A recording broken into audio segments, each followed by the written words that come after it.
अच्छा, मेरा ख्याल है हम शुरू करते हैं। मैं आपको एक्सप्लेन कर रहा था कि अगर आप ये चीज़ देखें, लेबल के बारे में बात कर रहे थे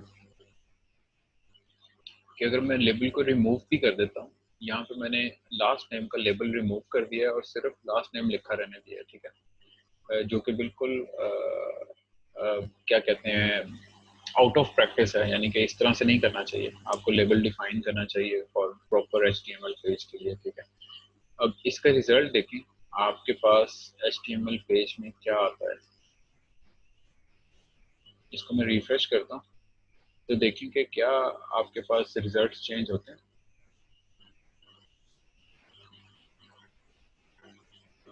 तो कोई भी जो रिजल्ट है वो चेंज नहीं होता है। मैं दोबारा से इसको लेबल वापस लिख देता हूँ, क्योंकि लेबल की कोई भी वैल्यू को हम यूज़ नहीं करें, लेकिन सिंबॉलिकली हम उसको अपने लिए इस्तेमाल करेंगे या अपने लिए आइडेंटिफाई करने के लिए उसको यूज़ करते हैं। तो उसके अकॉर्डिंग हम जो है उनको यूज़ करते हैं। उनका जो फॉर है वो लिखते हैं कि ये किसके लिए है, ताकि हमें याद रहे कि ये किसके लिए है बाद में, या आपके अलावा कोई और भी डेवलपर बैठता है, वो काम करता है आपकी फाइल के ऊपर, तो उसको भी याद रहे कि ये एफ नेम जो है वो क्या है, ठीक है। क्योंकि मैंने इसको कॉपी पेस्ट किया था तो मैंने बॉदर नहीं किया था उसको चेंज करने के लिए, क्योंकि उससे कोई इफेक्ट नहीं होता है, ठीक है। आई होप कि आपको आपके क्वेश्चन का आंसर मिल गया है, ठीक है। Yes. यहाँ पे मैं लेबल वापस ले आता हूँ और इसको हम एज पर हमारे प्रैक्टिस के चेंज कर देते हैं, ठीक।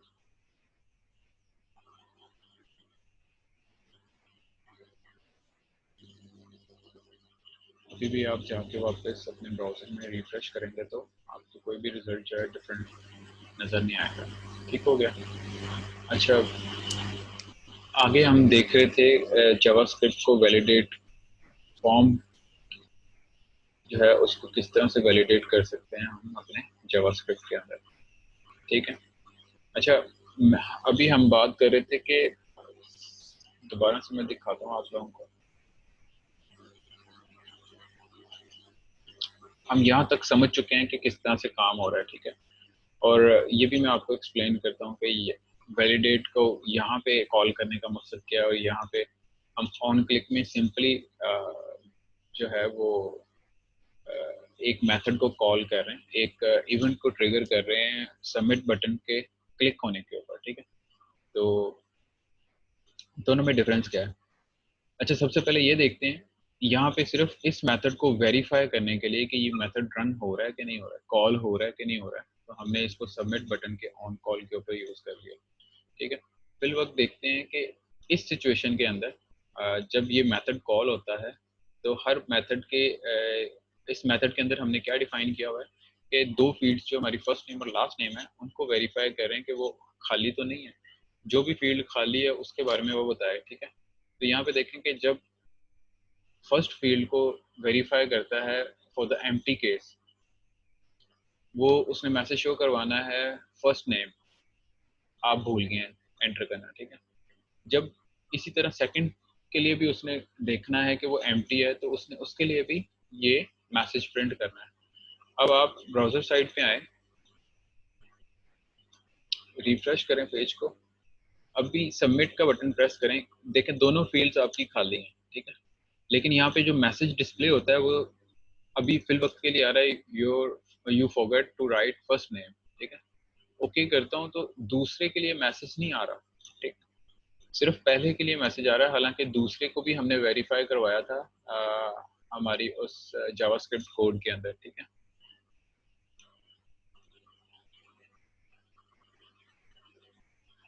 तो दूसरा क्यों नहीं आ रहा, दूसरा मैसेज क्यों नहीं वेरीफाई कर रहा, क्योंकि ये इन फ्लो चलते हैं ना। वो उसकी रीजन ये है कि हम इसको रिटर्न करवा रहे हैं उसी की ट्रू कंडीशन के ऊपर कि इसको रिटर्न कर दे फॉल्स। तो यहीं पे जो है वो टर्मिनेट हो जाता है और फंक्शन खत्म हो जाता है, ठीक है।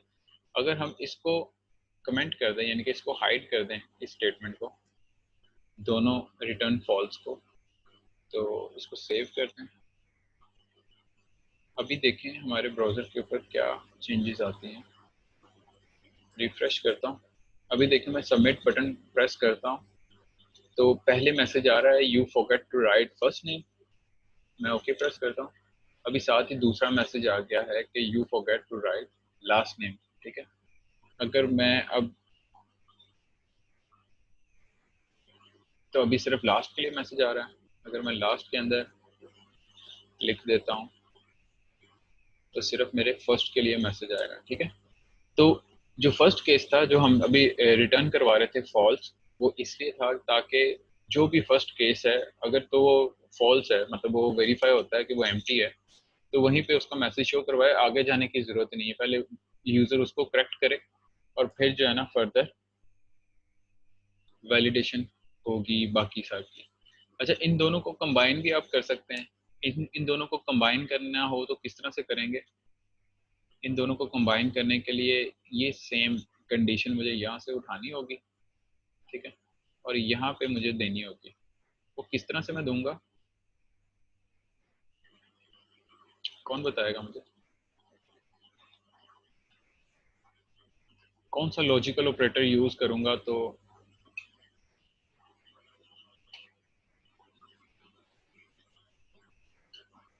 ऐसे कर लेते हैं ताकि आप थोड़ा सा आपके लिए क्लियर हो जाए कि ये एक कंडीशन है वेरीफाई कर रहे हैं हम, और दूसरी कंडीशन ये है, ठीक है। अच्छा, हमने मैसेज शो करवाना है you forget to write something लिख देते हैं कि आप कुछ भूल गए लिखना। तो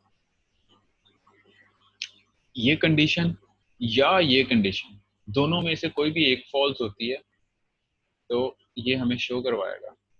तो उसके लिए हम क्या यूज करते हैं, और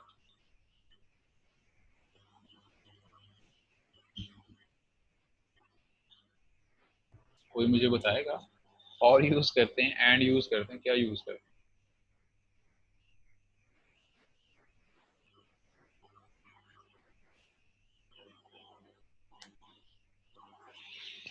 सर कोई एक करवानी होगी तो और करेंगे, दोनों करनी है तो फिर एंड करेंगे। नहीं, दोनों से क्या मुराद है कि दोनों ट्रू होंगी फिर ये मैसेज शो करेगा ना। अब लेट्स सपोज एक ट्रू है एक फॉल्स है, तो ये मैसेज शो नहीं करेगा फिर, ठीक है। तो इसका मतलब है कि हम यहाँ पे और लॉजिकल ऑपरेटर को यूज करेंगे, चाहे ये हो या ये हो, ये मैसेज शो करता है। इसको देखते हैं सेव करने के बाद।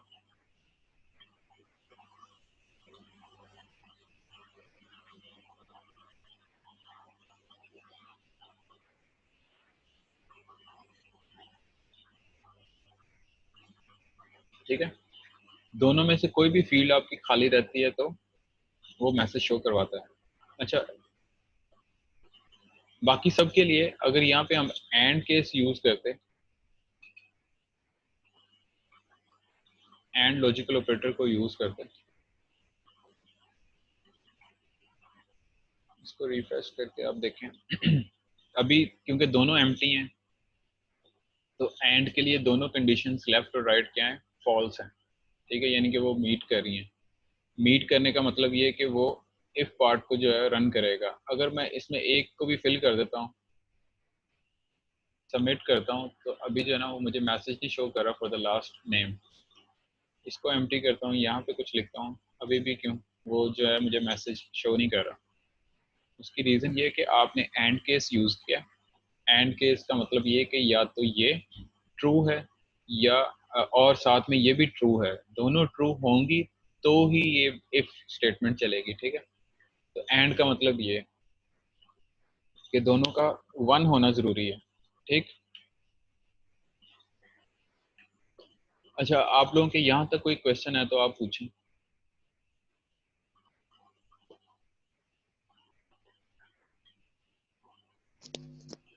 सर ये बी आर टैग का बता दें, बी आर टैग जो यूज बी आर किया आपने। टैग बेसिकली नेक्स्ट लाइन करने के लिए यूज करते हैं।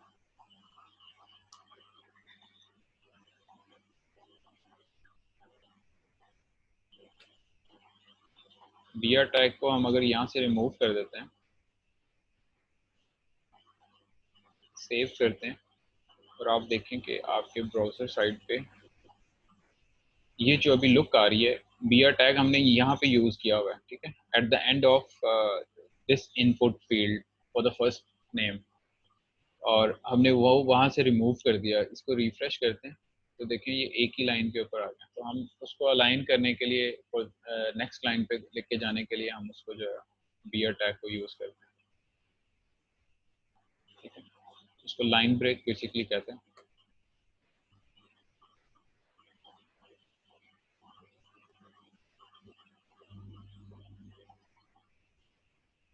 अच्छा, इसके अलावा आप ईमेल फील्ड्स को भी जो है वेरीफाई करवा सकते हैं, इसके अंदर वैलिडेट करवा सकते हैं, ठीक है।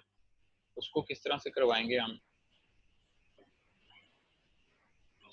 अच्छा जी, हम कुछ एनिमेशंस भी क्रिएट कर सकते हैं जावास्क्रिप्ट की मदद से। वो कैसी एनिमेशंस हो सकती हैं? साथ में हम ये भी कर सकते हैं कि हम CSS की वैल्यूज को भी चेंज कर सकते हैं। CSS क्या है? हमारी स्टाइल शीट, उनकी वैल्यूज को भी चेंज कर सकते हैं और उन्हीं की मदद से हम एनिमेशन क्रिएट करते हैं। अब जावास्क्रिप्ट और जेक्वेरी में यही डिफरेंस है कि एनिमेशंस बेसिकली जेक्वेरी भी प्रोवाइड करती है और जावास्क्रिप्ट आपका ये भी प्रोवाइड करता है। लेकिन इसमें जो एनिमेशंस हैं वो आपको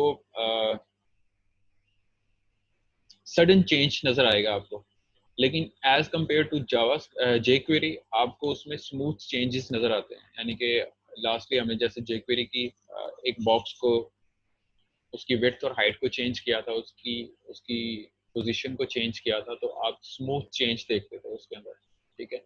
लेकिन जावास्क्रिप्ट में आपके पास स्मूथ चेंज नहीं होती, एक सडन चेंज होती है, लेकिन आप इसकी स्टाइल शीट्स को चेंज कर सकते हैं, ठीक है। उन्हीं की मदद से आप एनिमेशंस क्रिएट करते हैं। जैसे कि आप एक ऑब्जेक्ट की पोजीशन को चेंज करते जाएं तो एक एनिमेशन क्रिएट हो जाएगी, ठीक है।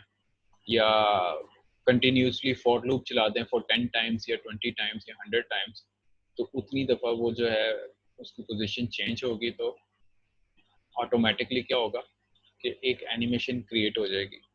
तो सबसे पहले हम ये करते हैं कि एक इमेज बनाते हैं और उस इमेज को जो है ना वो मूव करवाते हैं, ठीक है। तो सबसे पहले हम इसी फॉर्म के अंदर रहते हुए यहाँ से इसको मैं रिमूव कर देता हूँ।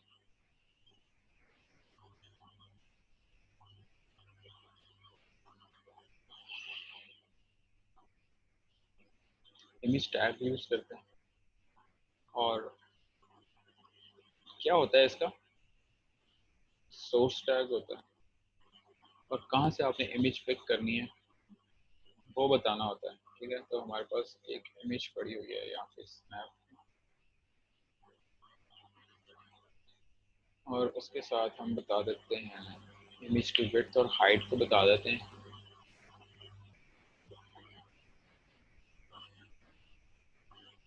ठीक है, हम नहीं चाहते कि इमेज का साइज जो है वो बड़ा हो,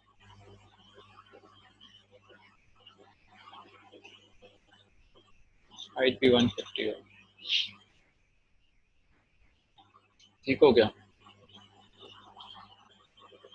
चेक कर लेते हैं कि हम इमेज जो है वो विजिबल हो रही है कि नहीं।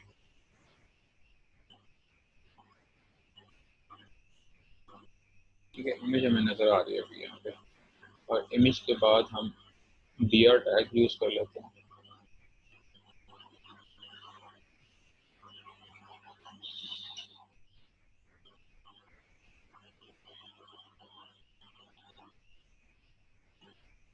अच्छा जी, अब हमने इमेज तो जो है वो हम अपने डॉक्यूमेंट में ले आए, अपने कंटेंट पार्ट में ले आए हैं। अब हमें करना क्या है, हमें जब भी इसको क्लिक करना है बटन को, तब हम चाहते हैं कि कोई एनिमेशन क्रिएट हो फॉर दिस इमेज। तो वो एनिमेशन क्या हो सकती है? सबसे पहले तो हम यहाँ पे एक नया फंक्शन डिफाइन कर लेते हैं।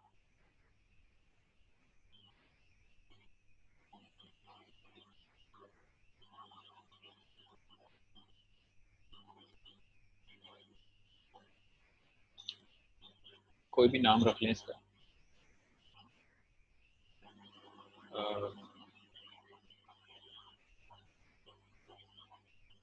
इमेज एम रख लेते हैं, या इमेज मूव कर लेते हैं, ठीक है।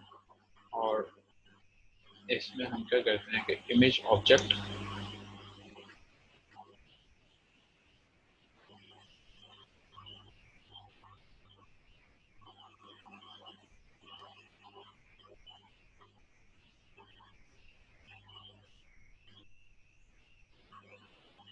सलमान ये फॉर एग्जांपल लिखा हुआ है, ठीक है, उस उसको ऐसे ही मैंने मेंशन किया कि फॉर्म जो है रीडायरेक्ट करता है किसी और पेज की तरफ, सिर्फ उसको चेक करने के लिए मैंने जो है ना उसको लिखा।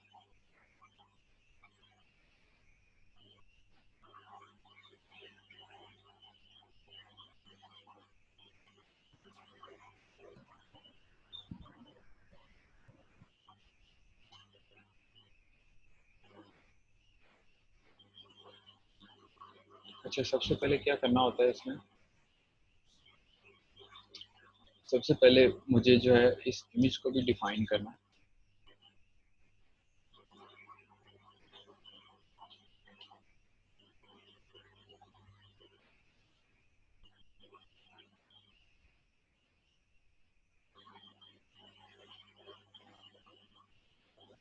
और डिफाइन मैं ऐसे करता हूँ कि डॉक्यूमेंट डॉट, ठीक है, एलिमेंट बाय आईडी। हमने आईडी को ये असाइन नहीं की अभी इमेज को, तो हम यहाँ पे असाइन कर देते हैं आईडी तस्वीर, ठीक है, आईडी हमारी तस्वीर हो गई है। और यहाँ पे हम आईडी को गेट कर लेंगे तस्वीर से, ठीक है। इस आईडी को हमने गेट कर लिया है इन इमेज ऑब्जेक्ट, और इस इमेज ऑब्जेक्ट के ऊपर हम स्टाइल लगाएंगे।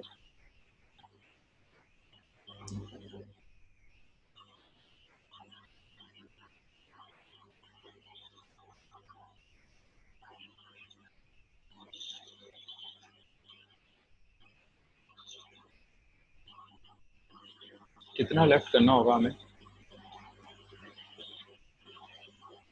अच्छा, कितना लेफ्ट करना होगा हमें, वो हम देखते हैं कि हम यहाँ पे एक सिंगल वैल्यू भी पास कर सकते हैं। लेट्स सपोज जैसे 20 पिक्सल, ठीक है।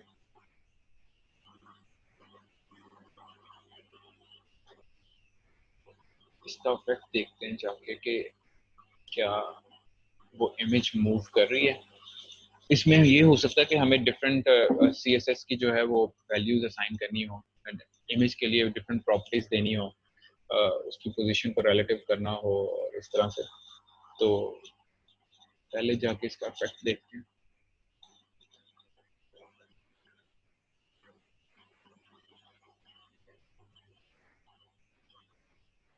अच्छा, हमने बटन के ऊपर उस मेथड को कॉल नहीं किया अभी, तो ऑन क्लिक,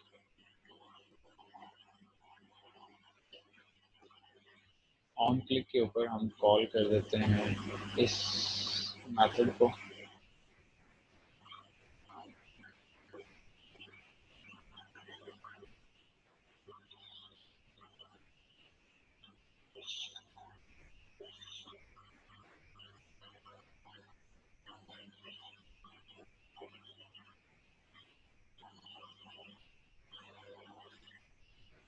इस इमेज की प्रॉपर्टी जो है पोजीशन की वो सेट करते हैं यहाँ यहीं पे, फिर देखते हैं ये मूव करती है कि नहीं, ठीक है। तो यहाँ पे पोजीशन रिलेटिव, ठीक है।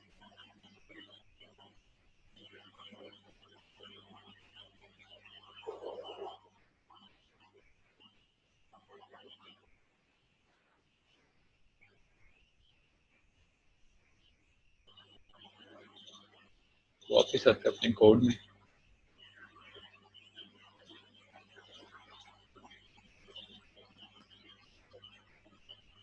और देखते हैं कि हम क्या कर सकते हैं। यहीं पे स्टाइल करते हैं इसको, इसको, इसकी आईडी है हमारे पास तस्वीर, तस्वीर के ऊपर हमने पोजीशन रिलेटिव बना,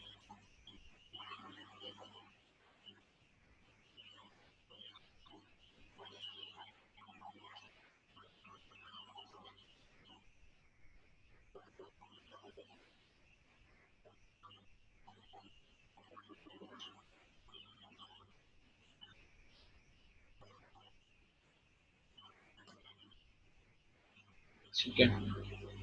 और इसमें ये भी कर सकते हैं हम कि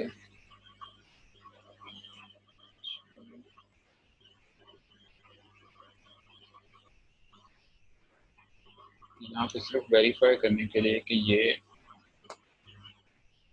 मेथड कॉल हो रहा है या नहीं, तो इसमें हम एक अलर्ट भी जनरेट करवा लेते हैं तस्वीर फंक्शन।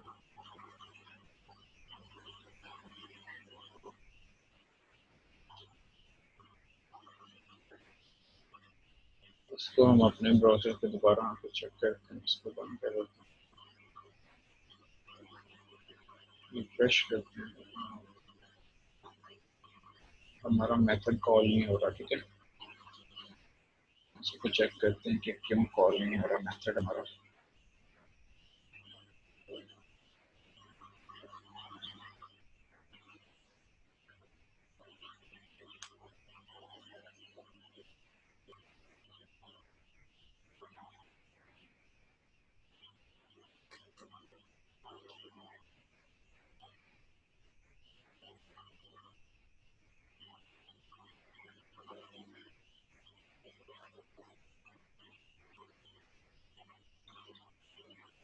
यहाँ पे इशू है शायद कि ये जो वेरिएबल नेम है वो यहाँ पे डिफरेंट, हम ये इंसर्ट करना भूल गए। इसको सेव करते हैं, चेक करते हैं दोबारा से।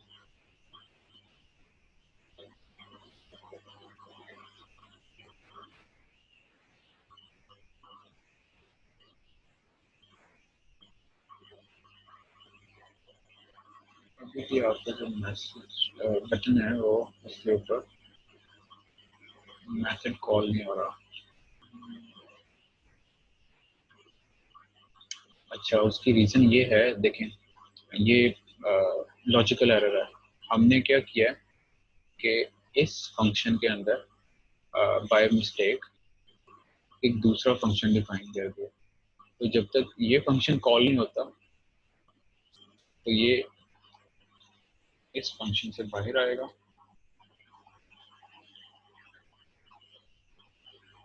ठीक है, और यहाँ पे डिफाइन होगा।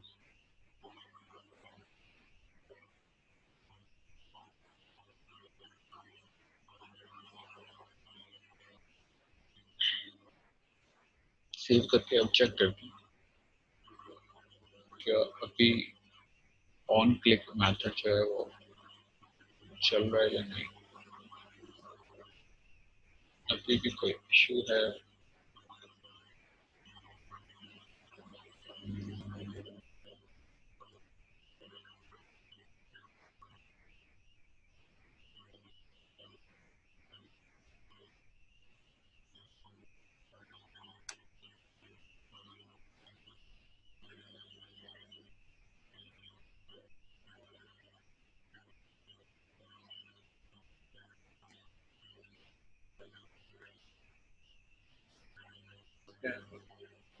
मेथड जो है वो कॉल हो रहा है। इशू है हमारा जहाँ पे हम स्टाइल उसका सेट कर रहे हैं।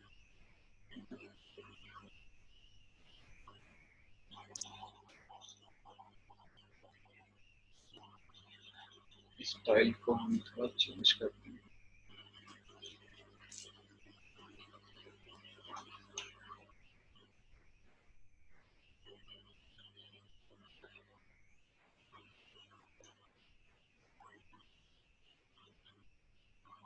अच्छा, मैं ये चेक कर रहा था कि मैं इस ऑब्जेक्ट को हम डिफाइन ही नहीं करते। हम जैसे पहले एक दो बार हमने ट्राई किया था कि document gate element by ID, और उसकी आईडी हम यहाँ पे लिखते थे और साथ में स्टाइल दे देते थे। ठीक है, हम कर क्या रहे थे कि हम एक अलग ऑब्जेक्ट क्रिएट करके, और ये जो थी हमारी फर्स्ट जो पार्ट था हमारा इस सिंटेक्स का, उसको बेसिकली हम उस ऑब्जेक्ट को असाइन कर रहे थे और उसको रिप्लेस कर रहे थे इस इमेज ऑब्जेक्ट के साथ। तो इस तरह से करके देखते हैं।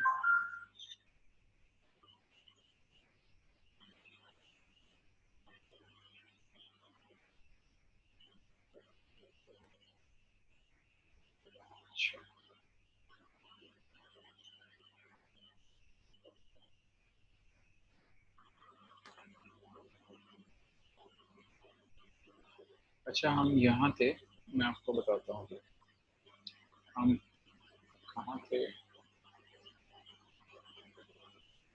मैंने क्या किया कि मैंने ये जो ऑब्जेक्ट था, ये ऑब्जेक्ट अलग से डिफाइन था, लाइक इस तरह से हमने इसको डिफाइन किया हुआ था, ठीक है। तो ये सेम वही ऑब्जेक्ट है जो हम यूजुअली हमने पिछले कुछ लेक्चर्स में भी डिफाइन किया था कि डॉक्यूमेंट और गेट एलिमेंट बाय आईडी उसको गेट करते थे, ठीक है। तो इसको आप ऐसे भी डिफाइन कर सकते हैं, और इसको आप इस जो प्रॉपर्टी आपने चेंज करनी है उसके साथ भी डिफाइन कर सकते हैं। अगर आप इसको अलग से ऑब्जेक्ट इसका क्रिएट कर रहे हैं यहाँ पे, तो आप इस ऑब्जेक्ट की वैल्यू को यहाँ पे पास कर देते हैं, ठीक है। बोथ वेज सही है, ठीक। नेक्स्ट इशू कहाँ पे आ रहा था? इशू ये आ रहा था कि ये जो फॉर्म है बेसिकली, इसको आप हाइड कर दें, इंडिपेंडेंट कर दें इमेज और उस बटन को, ठीक।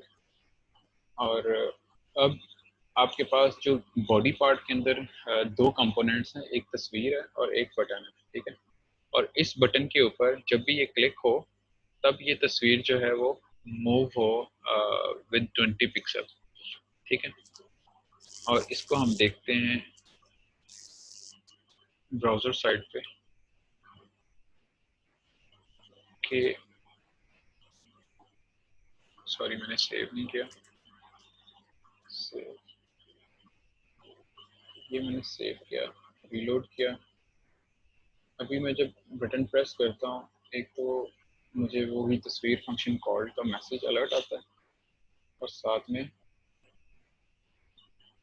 इशू ये था कि यहाँ पे जो मैंने ऑब्जेक्ट क्रिएट किया था उसको मैंने फिर दोबारा से डिफाइन किया है इन द सेम लाइन, कि यहाँ पे इसको कट कर दिया और इसको रिप्लेस कर दिया इसके साथ, ठीक है। सेव किया।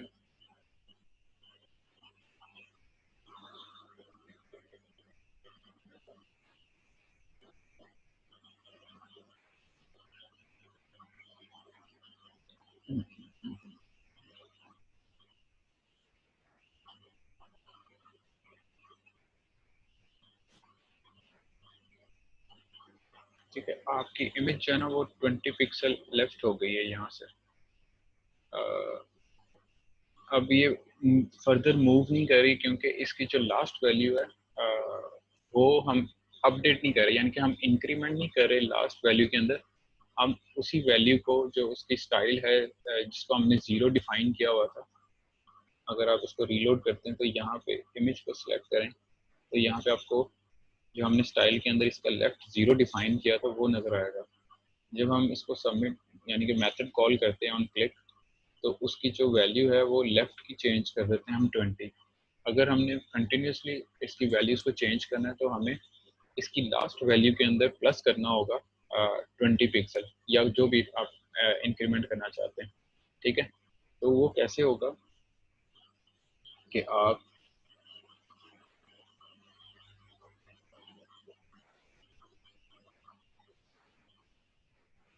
कर क्या रहे हैं हम कि